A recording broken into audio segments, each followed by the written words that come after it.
Allah-u Teala hiçbirimize Nuh'un ömrünü vereceğine garanti etmemiştir.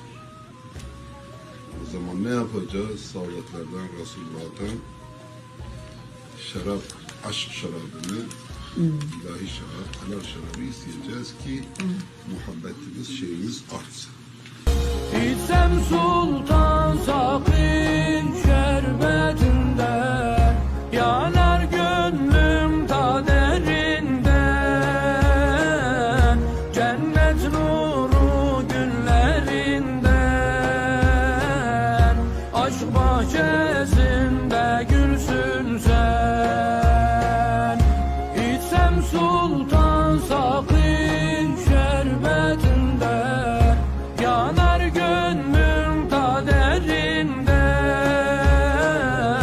cennet nuru günlerinden,